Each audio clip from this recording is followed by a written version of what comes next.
నమస్తే welcome to truth news. Buchayyapeta మండలం వడ్డాదిలోని గిరిజాంబ గిరిపై కొలువైన స్వయంభూ శ్రీదేవి భూదేవి సమేత వెంకటేశ్వర స్వామి 151వ వార్షిక కళ్యాణోత్సవాలకు సంబంధించి శుక్రవారం ఆలయ వ్యవస్థాపక ధర్మకర్త దొండ కన్నబాబు రాట వేశారు. అర్చకులు అంగర శ్రీకాంతాచార్యులు వేద మంత్రోచ్చరణల నడుమ శాస్త్రోక్తంగా ఈ వేడుకను జరిపారు. ఈ సందర్భంగా కన్నబాబు మాట్లాడుతూ మార్చి 20వ తేదీ నుంచి 25వ తేదీ వరకు స్వామివారి కళ్యాణోత్సవాలు జరగనున్నట్టు చెప్పారు. ఈ వెంకటేశ్వర స్వామి కోరిన కోరికలు తీర్చే కల్పతరువని, స్వామివారు స్వయంభుగా వెలిసిన ప్రత్యక్ష దైవమని కన్నబాబు తెలిపారు. అలాగే వంశపారపర్య సభ్యులు తొండ శ్రీరామమూర్తి మాట్లాడుతూ స్వామివారిని దర్శించుకునేందుకు ఇతర రాష్ట్రాల నుంచి కూడా పెద్ద సంఖ్యలో భక్తులు వస్తారని, స్వామివారికి కళ్యాణ వెంకటేశ్వరునిగా, ఉద్యోగ వెంకటేశ్వరునిగా ఏమి మనసులో కోరుకుంటే ఆ కోరికలు తీర్చే ప్రత్యక్ష దైవంగా పేరుగాంచారని, స్వామివారి దగ్గరకు వచ్చి ఏదైనా కోరితే ఆ కోరిక తప్పకుండా తీరుతుందని తెలిపారు. భక్తులందరికీ నమస్కారం. ఈ సంవత్సరం వడ్డా శ్రీ వెంకటేశ్వర స్వామి 151వ కళ్యాణ మహోత్సవం జరుపుకుంటున్నాం. ఈ వెంకటేశ్వరం ఎంత మహత్యం అంటే కోరికలు తీర్చేవాడని పేరు.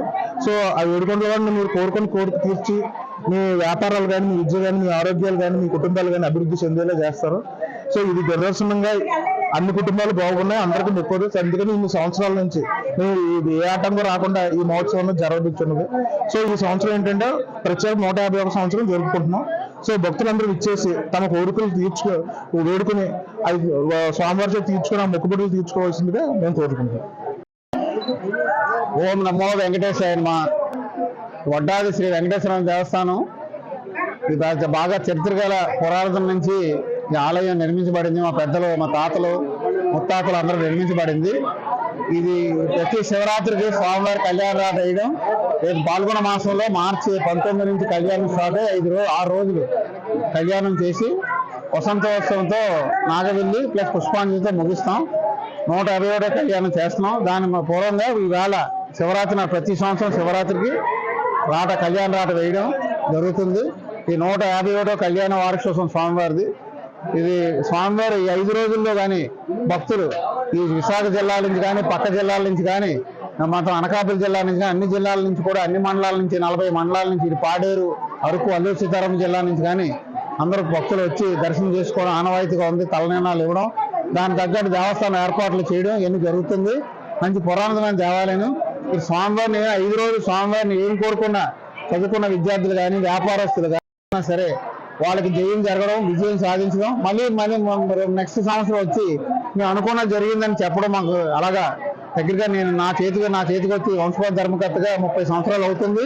చాలా మంది భక్తులు చెప్పడం జరిగింది. అలాగే పెద్దల నుంచి మా చేతికి వచ్చింది. కానీ దీన్ని నెలగా స్వామివారి భూమి కూడా దగ్గరగా 60 ఎకరాల వరకు ఉంది. మా దేవస్థానం ఈవో గారు ఉన్నారు. అతను మేనేజ్మెంట్ లో ఉంటుంది.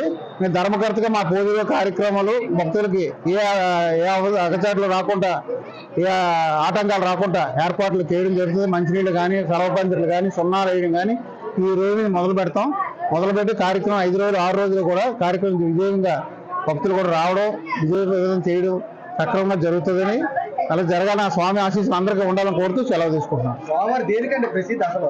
స్వామివారి ప్రసిద్ధి అంటే ఏదైతే మీరు అనుకుంటున్నారో, ఏదో కార్యక్రమం అనుకుంటున్నారో, ఏమనుకున్నా సరే మీరు ఉద్యోగం చెప్పాను మీకు, విద్యార్థులు కానీ, వ్యాపారస్తులు కానీ, రాజకీయ నాయకులు కానీ, ఏ కళాకారులైనా ఏ విధంగా సరే వచ్చినా సరే కోరుకుంటే, స్వామి కష్టం ఉందంటే ఈ 5 రోజుల్లో మాత్రం కంపల్సరీ కోరుకుంటే మాత్రం కంపల్సరీ వచ్చే సంవత్సరానికి వాళ్ళు అనుకున్నది జరిగి మళ్ళీ వచ్చే సంవత్సరం మళ్ళీ పునర్దర్శనం చేసుకోవడం కూడా ఈ దేవాలయంలో జరుగుతుంది.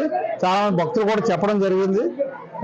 చాలా మంది చూసి ఏమైనా ఆటంకాలు అయితే స్వామి ఇలా ఉందని అనుకుంటే మాత్రం ఏదో రూపం ఏదో విధంగా జరగడం కూడా నేను ఈ 30 ఏళ్ళు చూశాను. నేను చాలా నిశ్చితమైంది. మన అనుకున్న పనులు మాత్రం జరుగుతాయని చెప్తూ తెలియజేసుకుంటున్నాను.